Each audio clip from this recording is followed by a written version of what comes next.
Bonjour Alain. Bonjour Sandra. Comment vas-tu? Ça va depuis notre dernière petite émission. Voilà.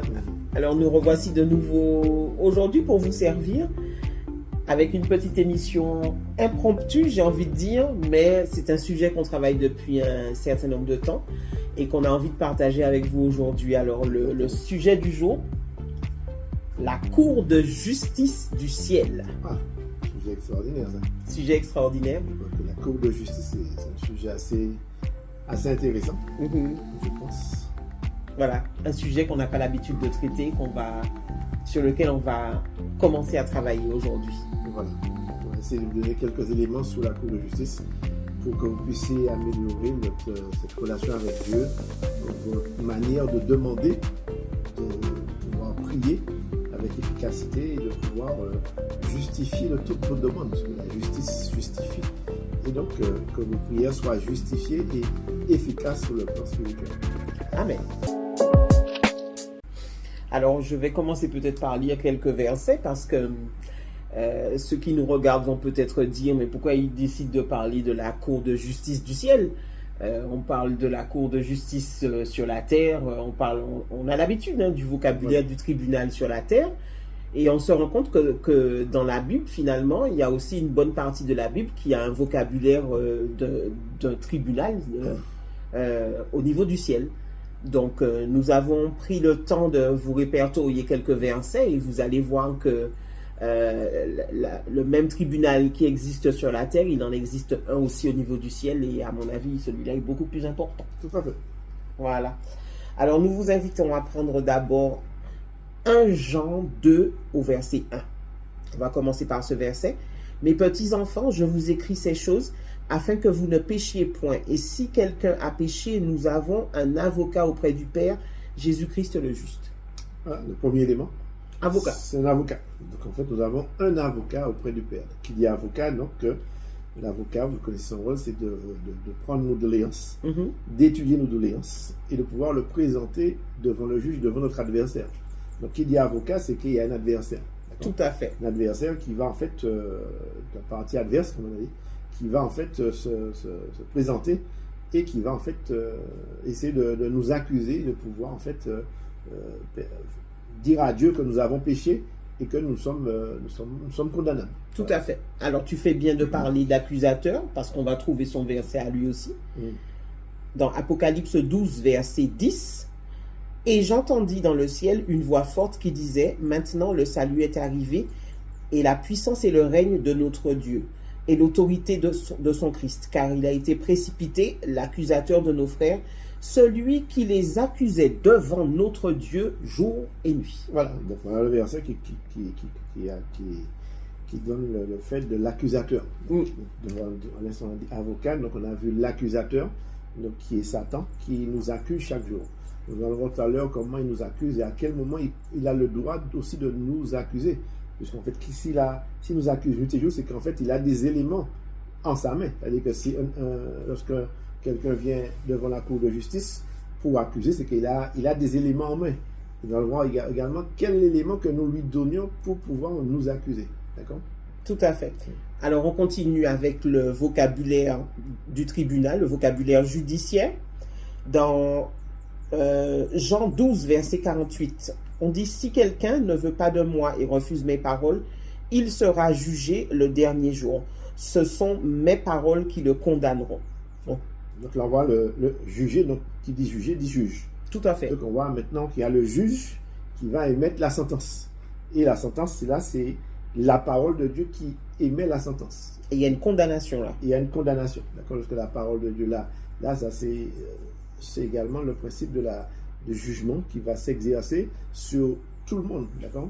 Donc, parce qu'il est dit que nous serons jugés, tout un chacun, nous serons jugés pour chacune de nos œuvres. Tout à fait. Donc, là aussi, on voit le juge, on a vu l'avocat, on a vu le juge, on a vu l'accusateur. Tout à fait. Alors, pour corroborer ce que tu es en train de dire, il y a aussi Matthieu 12, verset 37 qui dit « Par tes paroles, tu seras justifié et par tes paroles, tu seras condamné. » Voilà. Donc, on voit bien que là, maintenant, voilà un élément par lequel Satan va utiliser pour nous accuser.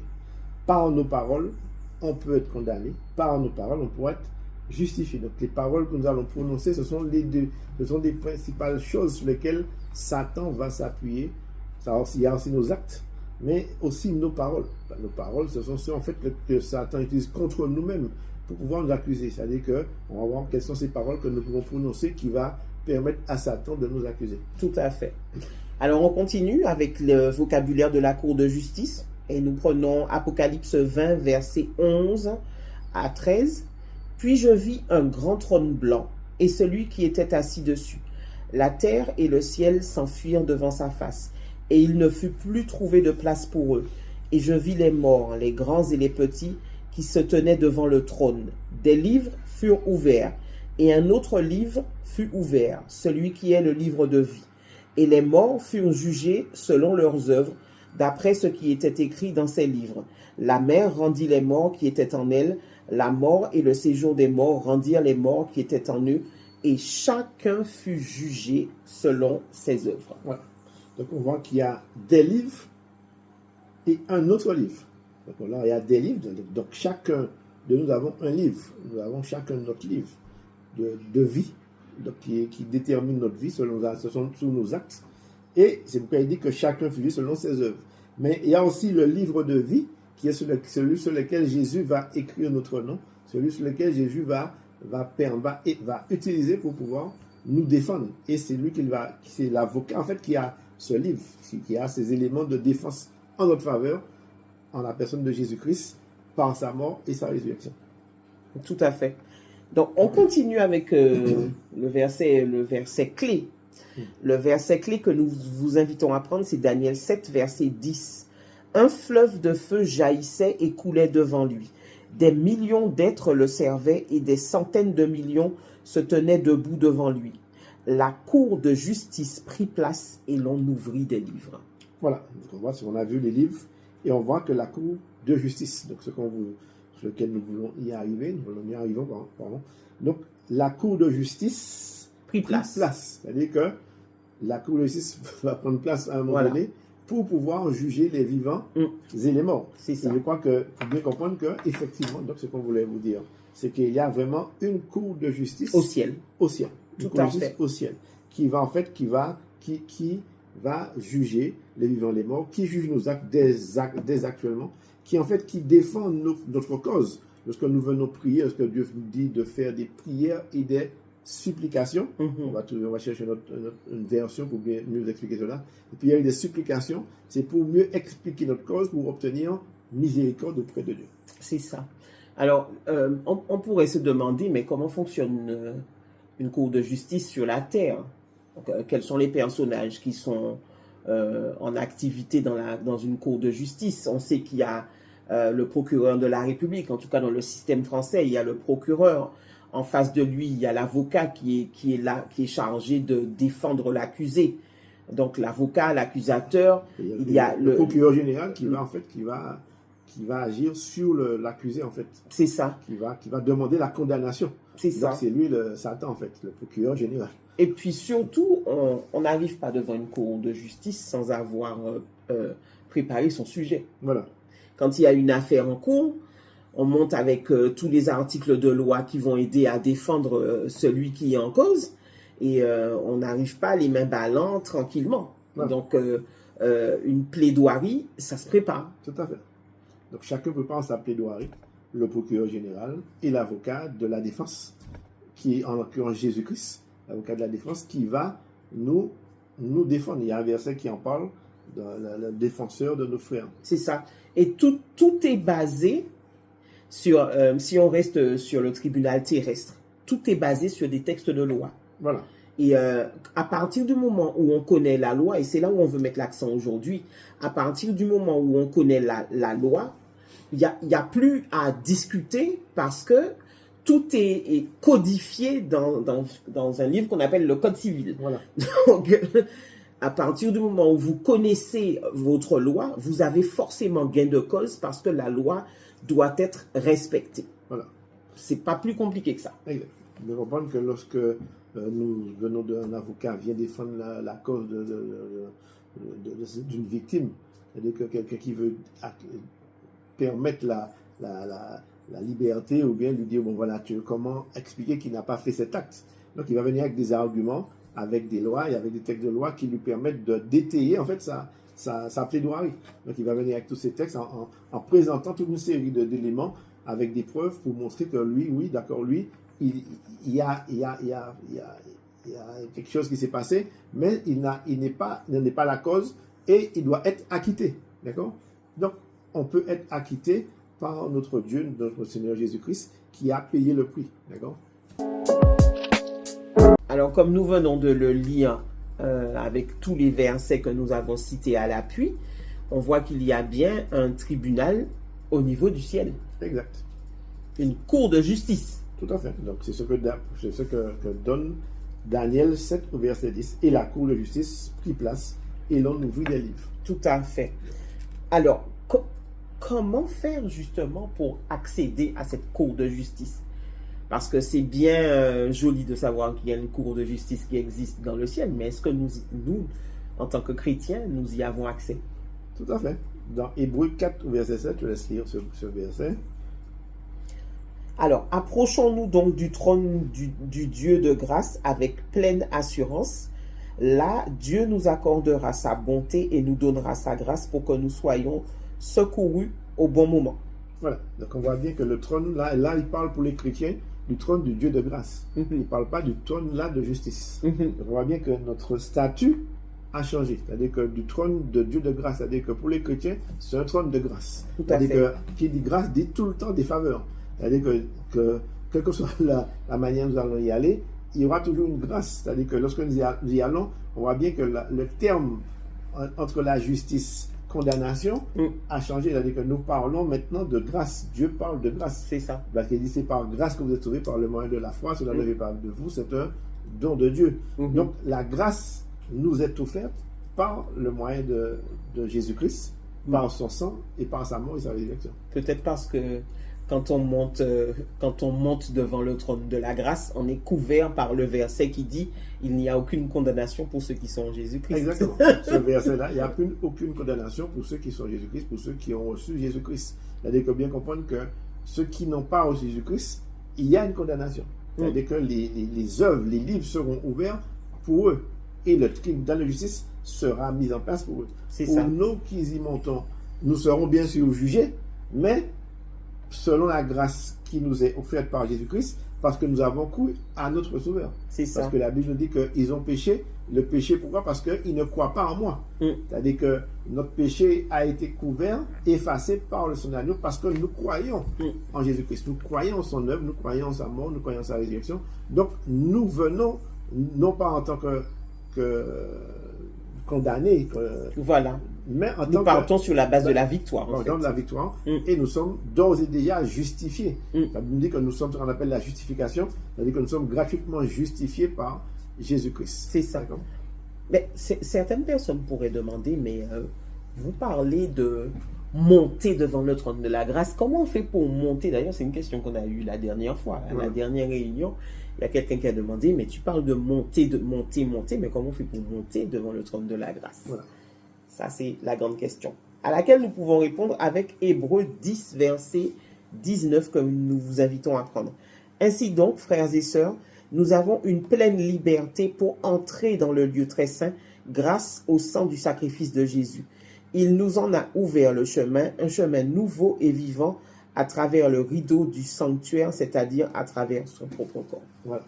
Donc, c'est un verset merveilleux, extraordinaire, parce qu'en fait, cela relate de toute l'affaire de l'Ancien Testament. L'Ancien Testament, il y avait dans le lieu très saint, il y avait dans le temple, il y avait le parvis, le lieu saint et le lieu très saint. C'est-à-dire qu'on y pouvait y entrer, seul le souverain sacrificateur pouvait y entrer une fois par an, sans avoir déjà être préparé par des ablutions, par le sang versé, qu'il a se couvert. En fait, il y a toute une série de préceptes qu'il devait respecter, et que s'il ne respectait pas ces préceptes, il entrait, il pouvait mourir.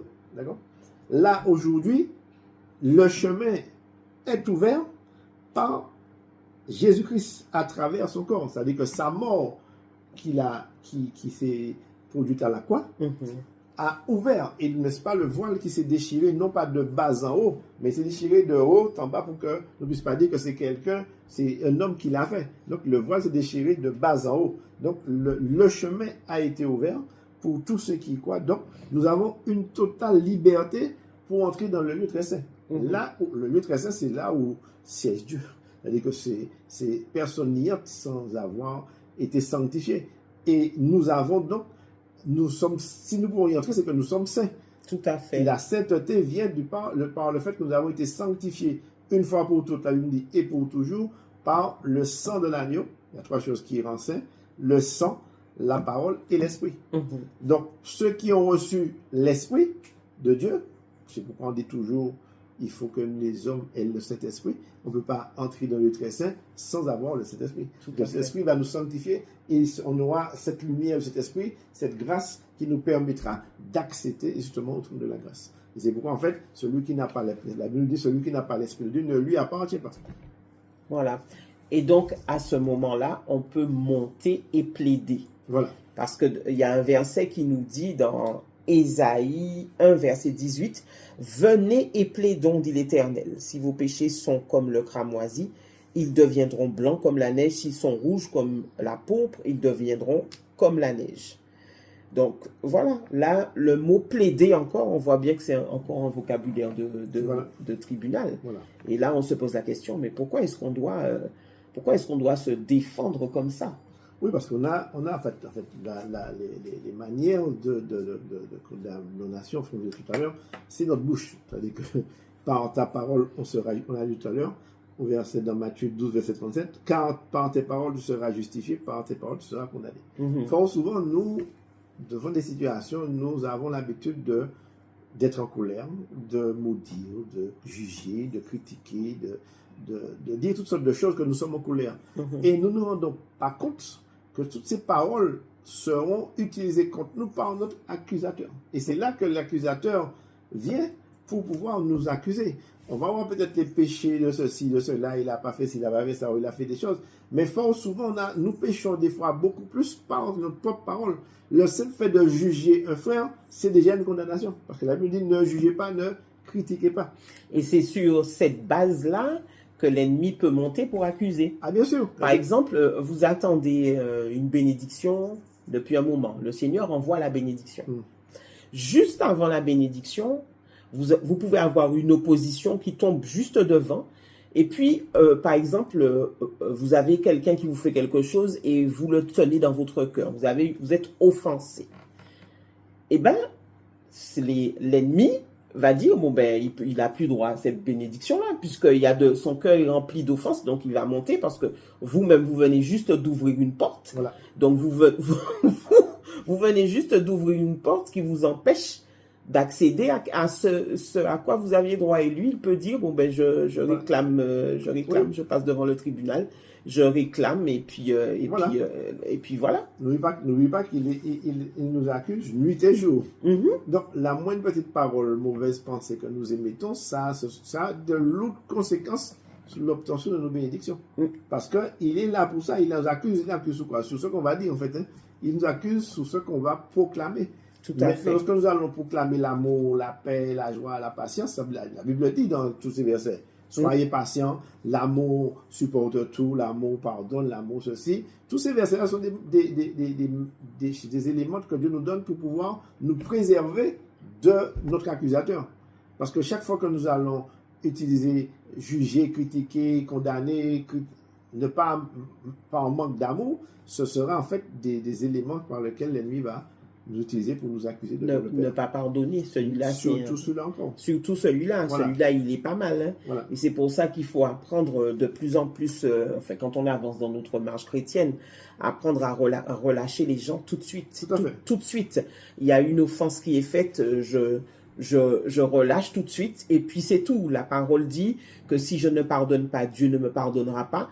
Comme je veux garder mon cœur, donc je relâche tout de suite, Seigneur, je relâche cette personne, je lui pardonne par obéissance à la parole, je lui pardonne, même si c'est pas encore fait dans les faits, mais c'est prononcé et ensuite on verra la réalisation au niveau de notre cœur. Tout à fait. Ne rien retenir. Il y a un verset qui dit que lorsque tu viens devant la grâce, Si tu sais que ton frère a quelque chose contre toi, laisse là ton offrande, va lui demander pardon et reviens présenter ton offrande. Lorsque nous allons présenter notre offrande avec un cœur qui n'a pas pardonné, comprenez bien que l'offrande n'est pas agréée. Tout à fait. Donc, lorsque nous allons devant le trône de la grâce avec une pensée impure, une mauvaise pensée, une petite animosité, une rancœur, comprenez bien que l'offrande ne sera pas agréée. Et Dieu veut pas. On va se dire, mais chaque fois que je prie, Dieu ne m'exauce pas. Mais vous êtes vous-même l'auteur de votre manque de bénédiction. Parce que vous n'appliquez pas toujours la parole de Dieu qui est d'aimer son prochain comme soi-même. Si on s'aime soi-même, je ne pense pas que vous ayez de la rancœur contre vous-même. Ça veut dire qu'en fait, vous ne vous aimez pas. Donc, commencez par vous demander pardon au départ. Et après, vous allez pouvoir aimer votre prochain, lui pardonner et pouvoir obtenir nos bénédictions spirituelles et matérielles, bien sûr. On pourrait prendre un exemple concret. Par exemple, les liens familiaux. À certains moments, l'ennemi tient des familles de génération en génération et puis on voit le même processus qui se répète année en année, de génération en génération. On voit que la grand-mère est passée par telle épreuve, la maman est passée par la même épreuve, et puis la fille en dessous qui est en train de passer par la même épreuve, et pourtant il y a une conversion. Alors, comment faire pour sortir et puis pour avoir une prière efficace de manière à sortir de ces schémas-là?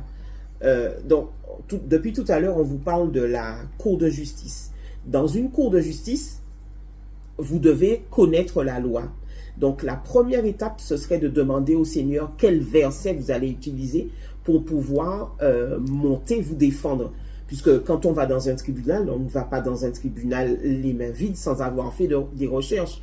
L'avocat va passer des heures considérables à étoffer, à étudier son sujet avant de se présenter devant le tribunal. Donc, pour le tribunal du ciel, c'est exactement la même chose. Donc, vous devez arriver avec vos armes. Et selon moi, cette prière-là, qu'on appelle, en anglais, on appelle ça la prière de pétition. Je vais vous lire le verset tout à l'heure par rapport à la prière de pétition. Selon moi, c'est une prière qui est extrêmement efficace parce qu'elle est basée sur la loi. Et quand quelque chose est basé sur la loi, vous demandez simplement que la loi soit appliquée.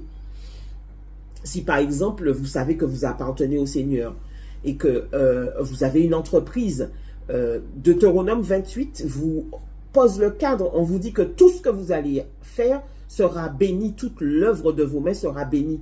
Donc, si il y a un souci en quelque part, vous montez devant le trône de la grâce et vous demandez que la loi soit appliquée par rapport à votre entreprise parce que vous connaissez Jésus. Et normalement, la loi doit être appliquée parce que tout le système céleste est basé sur des lois. C'est bien pour ça qu'il y a un tribunal du ciel, c'est parce que justement, tout est basé sur des lois. Quand le soleil se lève le matin, c'est parce qu'il y a une loi. Tout est basé sur des lois. De toute façon, la machine n'aurait pas pu être aussi bien rythmée s'il n'y avait pas une législation quelque part. Ça aurait été s'il n'y avait pas une législation, ça aurait été le chaos. La nature, pour le soleil, le chaos total. Pour la pluie, pour le c'est soleil, ça. Pour la sécheresse, pour tout. C'est pour tout. Ouais. Quand il a parlé à la mer, il a dit à la mer, ici s'arrêtera l'orgueil de tes flots. Voilà. Donc, il y a une loi pour la mer.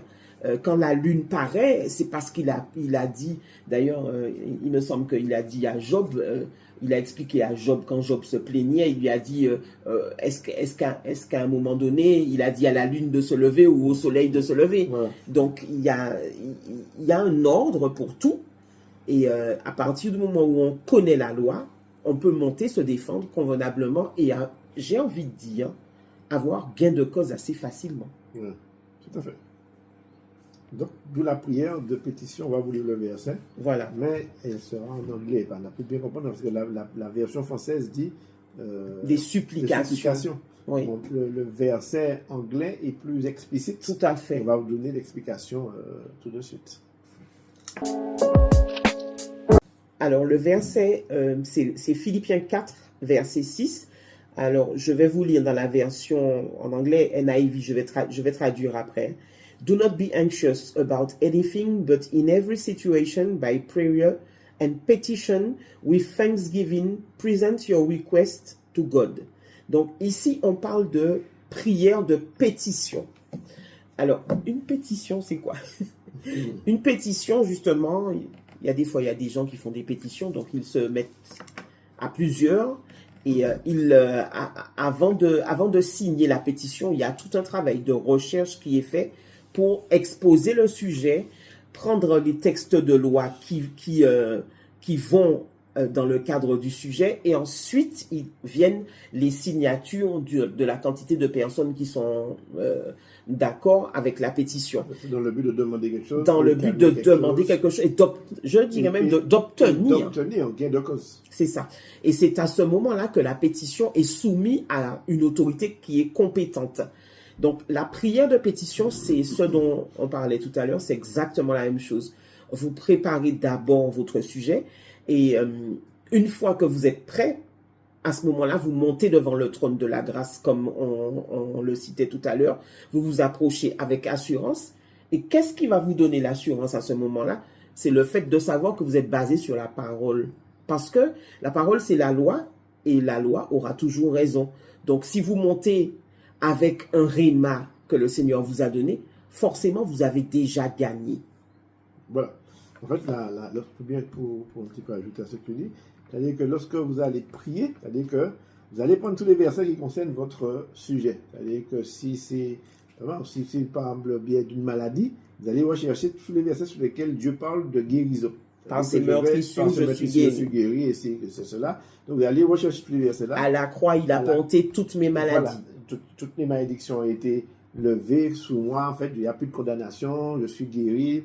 En fait, il y a tous ces versets-là que vous allez rechercher. Et vous allez commencer votre prière. Voilà, Seigneur, tu as dit que dans tel verset, tu as écrit ça. Donc, c'est ta loi. Tu as écrit ça et tu as écrit ça. Donc, tu vas présenter ces versets à Dieu et tu vas prier Dieu. Donc, la pétition, c'est quoi? C'est prendre les versets qui correspondent à ton besoin pour les soumettre à Dieu dans ta prière. Et c'est à ce moment-là que Dieu pourra exaucer, parce que l'ennemi va prendre la parole, il va l'écouter, mais Dieu aussi va dire, mais oui, mais il a raison. La loi doit être appliquée. La loi doit être appliquée. Donc, une fois que la loi est appliquée, cela sera fait. Lorsque Jésus-Christ a été confronté au diable à la fin de son jeûne, il a dit, jette-toi en bas, tes anges vont te porter. Il est aussi écrit que tu ne tenteras point le Seigneur ton Dieu. Donc, il a appliqué une loi, une parole, pour s'opposer aux œuvres du diable.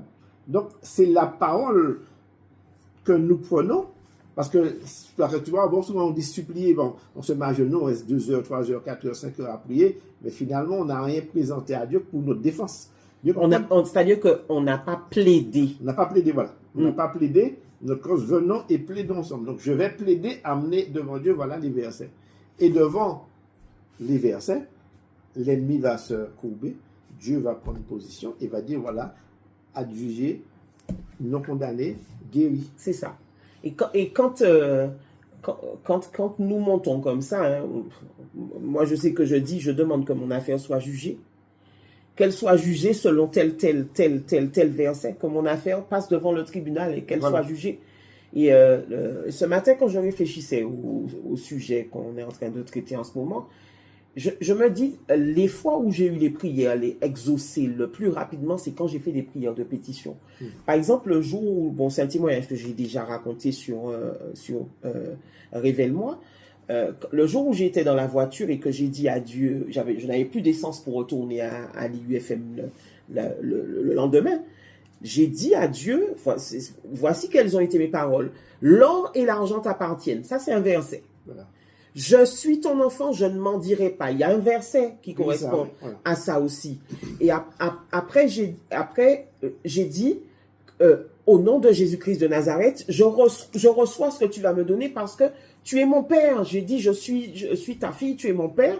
Donc, j'ai cité 3 versets que je connaissais. Je n'avais même pas les références, mais j'avais les versets en tête. Voilà. Donc, je suis monté devant le trône de la grâce. J'ai cité les 3 versets et la seconde d'après, mon cas a été traité. J'ai eu une réponse instantanée parce que je ne me suis pas basé sur mes paroles à moi, je me suis basé sur ce qui est écrit. Il est écrit. Donc, la prière de pétition, selon moi, quand on a une réclamation à faire, il faut passer par la prière de pétition. Exact. On voit bien que l'application de la parole se met en place tout de suite. Et Dieu va exaucer certainement nos prières et nos supplication ou notre prière de pétition. C'est ça. Pour nous donner gain de cause. Tout à fait. Alors, à partir d'aujourd'hui, nous vous conseillons de faire des prières de pétition. Quand vous avez une pétition à faire, ou une requête, ou une réclamation, parce que l'ennemi va du matin au soir nous réclamer, hein, comme Jésus avait dit à l'apôtre Pierre, Satan t'a réclamé pour te cribler.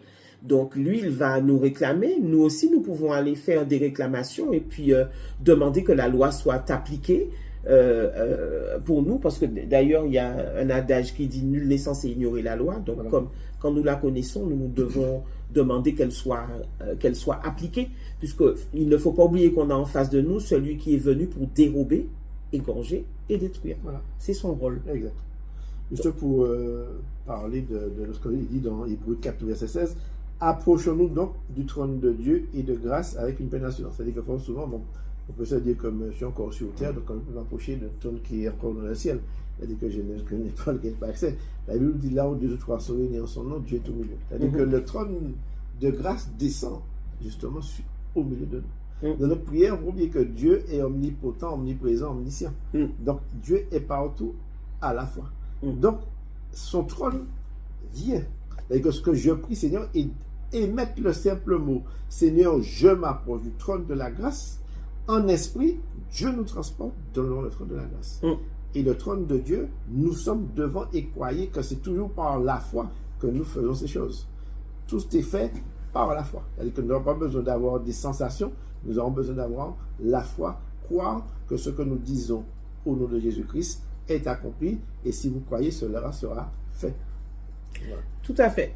Alors, c'était ce sujet que nous voulions traiter aujourd'hui. Courtement, mais maintenant, vous savez qu'il y a un tribunal au ciel. Donc, quand vous avez des requêtes, des réclamations, vous montez, mais vous montez armé parce que il y a des lois spirituelles et les lois fonctionnent aussi dans votre sens. Exact. D'où l'intérêt de connaître la parole, c'est pourquoi je vous invite à lire la Bible une fois, au moins une fois, de Genèse, Apocalypse. Quels que soient les petits versets, même si les versets qui parlent de généalogie qu'on n'aime pas trop lire, mais il faut aussi les lire parce qu'il y a beaucoup de révélations dans ces versets. Voilà. Soyez bénis. Que Dieu vous bénisse et à bientôt.